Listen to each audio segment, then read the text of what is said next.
मुक्ति, न ऐसी मुक्ति कहीं मिलेगी। ओ हो दरबार तेरे जो आते हैं मन की मुराद पाते हैं। दरबार तेरे जो आते हैं मन की मुराद पाते हैं। फिर कैसी तेरी है गंगा ये तेरी है। आजा रे मैया को आ भी जाओ, आ भी जा,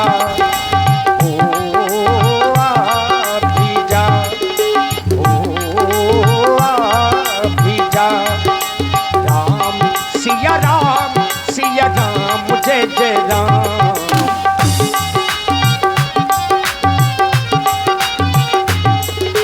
हो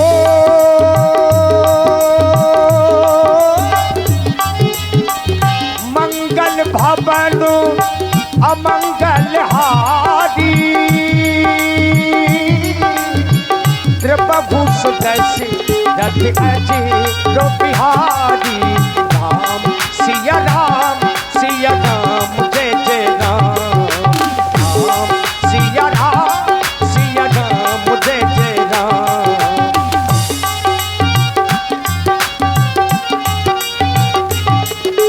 हो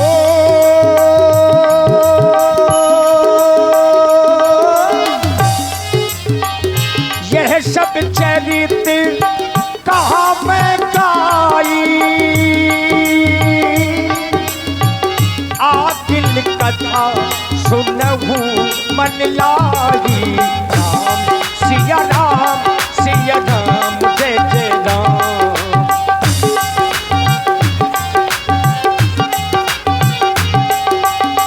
ये वही समय है जिस समय की चर्चा पूज्यपाद बाबा तुलसीदास जी लिख रहे हैं।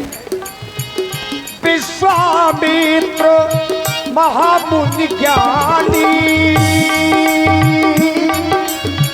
बसहि विपिन शुभ आश्रम जानी।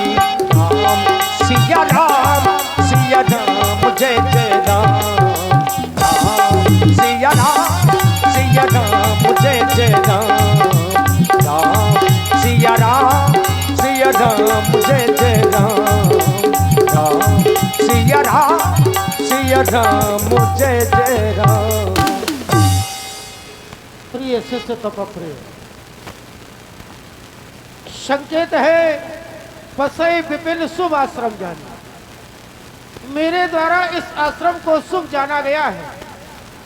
वैसे संसार के लोग इस आश्रम को सिद्ध आश्रम के नाम से जानते हैं। अब सिद्ध आश्रम के नाम से इसे क्यों जाना जाता है? क्योंकि जिस स्थान पर प्राणियों की सिद्धियां प्राप्त होती हैं उस स्थान को प्राणी सिद्ध आश्रम कहने लगते हैं, सिद्ध स्थान कहने लगते हैं। ये वो स्थान है जहां पर महात्मा अगस्त भगवान वामन के द्वारा कई हजार वर्ष तक तप किया गया और तप करने के उपरांत अनेक शक्तियों को प्राप्त किया गया। बड़े बड़े संत महात्माओं के द्वारा इसी स्थान पर परमात्मा का आराधन किया गया है। संसार के लोग इसे सिद्ध आश्रम कहते हैं, लेकिन संकेत यहाँ ये है विश्वामित्र महामुनि ज्ञानी बसई विपिन शुभ आश्रम जानी। मेरे द्वारा इस आश्रम को शुभ जाना गया है। उसका एक कारण है। हमारे पूर्वजों महाराज कुशनाभ को कोई संतान नहीं थी। सप्तऋषियों के द्वारा बताया गया कि यदि आप यज्ञ करवाएंगे तो आपको संतान की प्राप्ति हो जाएगी। उनके द्वारा यज्ञ इसी स्थान पर कराया गया। उन्हें एक पुत्र की प्राप्ति हुई जिनका नाम महाराज कुशा रखा गया। उनके एक पुत्र हुए महाराज गाधी, और महाराज गाधी के हम स्वयं विश्वरथ, लेकिन वर्तमान में लोग हमें विश्वामित्र कहते हैं। तो जब हमारे पूर्वजों का यहाँ जन्म हुआ है, हमारा वंश इसी स्थान से प्रारंभ हुआ है, तो सारे संसार के लिए ये स्थान सिद्ध है, लेकिन मेरे लिए ये स्थान शुभ है। क्योंकि व्यक्ति संसार में कहीं जाकर निवास करने लगे और जिस स्थान पर उनके पूर्वजों का होता है व्यक्ति के लिए वह स्थान शुभ हुआ करता है, तो मेरे लिए यह स्थान शुभ है। द्वितीय, प्रिय तप प्रिय, संसार में व्यक्ति जाति से नहीं कर्म से पूजा जाता है। संसार में कर्म की बहुत बड़ी प्रधानता है। स्वयं भगवान भोलेनाथ ने कहा है, कर्म प्रधान विश्व रच राखा और जो जस करे सो तस फल चाखा। संसार में यदि प्रधान है तो कर्म। हम स्वयं एक क्षत्रिय थे। बीते हुए समय में, अतीत में मैं स्वयं एक राजा था। मेरा नाम विश्वरथ था। राज पाट सेना वो सब मेरे पास था। मानो संसार का सारा भौतिक सुख मुझे प्राप्त था। एक बार मैं अपनी सेना के सहित, अब तुम विचार कर रहे होगे कि जब मैंने क्षत्रिय कुल में जन्म लिया है, नाम मेरा विश्वरथ था, लेकिन संसार के लोग आज मुझे ब्रह्म ऋषि कहते हैं।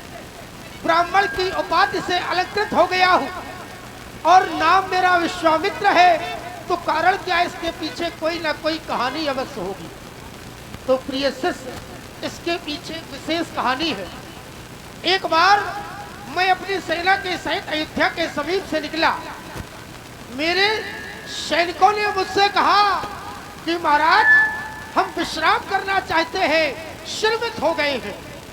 जब उन्होंने ये कहा तो मैंने विचार किया, चलो इसी स्थान पर पड़ाव डाल दिया जाए।